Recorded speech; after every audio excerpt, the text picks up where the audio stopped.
pergerakan ya, langkah-langkah pergerakan politik yang dilakukan Anies Baswedan cukup masif, dan ini juga dekat dengan Jakarta. Kita tahu Anies dipersepsikan tingkat kepuasannya sebagai gubernur cukup tinggi, dianggap gubernur yang relatif berprestasi. Kemudian itu terkait dengan Banten, Jabar itu mendekati dari ibu kota Jakarta, dan itu punya dampak kepada Anies Baswedan. Itu yang menyebabkan, ditambah belakangan adalah efek deklarasi yang dideklarasikan oleh Partai Nasdem, sehingga Anies lebih firm, lebih pasti, lebih ada informasi lebih kuat kepada publik bahwa Anies bakal maju di Pilpres mendatang. Itu mungkin faktor-faktornya.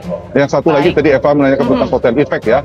Efek ekor jas memang betul. Ini brand connection antara Anies Baswedan dan Partai Nasdem semakin kuat. Masyarakat menginginkan melakukan perubahan, bahkan 81% menginginkan bahwa ya perubahan masyarakat kita begitu. Artinya apa?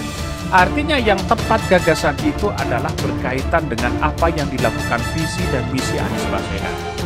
Misal seperti Pak Prabowo dan Ganjar kan jauh idenya apa begitu kan, melanjutkan Pak Jokowi di situ.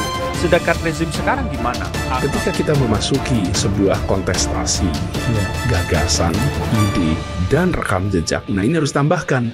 Seringkali kan kita menyebut pemilu itu kontestasi, ide, gagasan. Harus dengan rekam jejak juga. Tanpa rekam jejak, ide, gagasan nggak ada artinya. Dan kalau kita mau memprediksi masa depan, bukan dengan semata-mata bertanya besok mau ngapain. Pertanyaan dibalik, kemarin sudah berbuat apa? Suara Ganjar di Sumatera Barat bisa beralih ke Anies.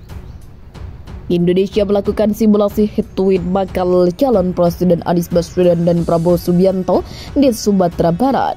Sebagian suara pemilih bakal Capres Ganjar bisa terdistribusi ke Anies. Nah, di Juli 2023 yang unggul, nah ini menarik ini ketika mengkerucutkan suara Mas Ganjar dengan asumsi Mas Ganjar tidak masuk di head-to-head itu, sedikit lebih banyak yang lari ke Anies, kata peneliti utama Indikator Politik Indonesia Burhanuddin Muhtadi dalam rilis survei virtual bertajuk Peta Elektoral Partai dan Calon Presiden di Sumatera Barat, Kamis 3 Agustus 2023.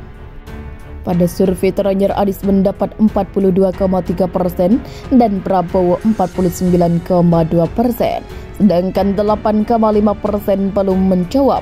Sementara pada hasil jajak pendapat Januari 2023, Anies unggul 51,4% dan Prabowo mendapat 36,6%. Responden yang tak menjawab 12%. Sedangkan jika Prabowo head-to-head dengan Ganjar, Ketua Umum Partai Gerindra itu masih unggul. Prabowo mendapat 70,5% dan Ganjar hanya 9,4%, serta responden tak menjawab 20,1%.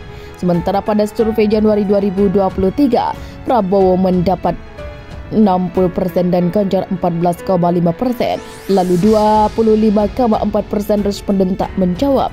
Bagaimana kalau Mas Ganjar versus Prabowo? Suara Mas Anies lebih banyak yang lari itu ke Pak Prabowo. Unggulnya praktis kalau Mas Anies gak masuk di kertas suara, ucap Burhanuddin. Survei Indikator Politik Indonesia tersebut dilakukan pada 26 Juni hingga 10 Juli 2023. Total responden mencapai 810 orang di masing-masing daerah pemilihan Sumatera Barat 1 serta Sumatera Barat 2. Penarikan sampel menggunakan metode multi-stage random sampling. Metode survei menggunakan wawancara tatap muka dengan pewawancara. Margin of error kurang lebih 3,5% pada tingkat kepercayaan 95% di masing-masing daerah pemilihan. Dapil Sumatera Barat 1 serta Sumatera Barat 2, sedangkan margin of error pada tingkat provinsi mencapai 2,7%. Menurut survei tersebut, Prabowo mendapatkan tempat di nomor 1, Anies Baswedan menempati posisi kedua, sementara di posisi terakhir ada Ganjar. Hal itu berdasarkan hasil survei mengenai elektabilitas figur baca pres berdasarkan top of mind. Hasilnya Prabowo Subianto dengan angka 42,8%, Anies Baswedan 34,6% dan Ganjar Pranowo hanya 3,9%.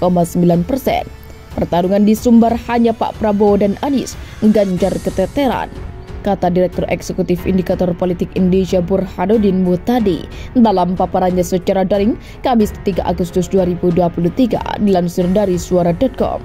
Dilihat secara keseluruhan, hasil elektabilitas Prabowo menunjukkan peningkatan. Di sisi lain, hasil tersebut menunjukkan penurunan untuk Anies Baswedan dan Ganjar. Pada Januari 2023, Prabowo memiliki elektabilitas di angka 24,8%.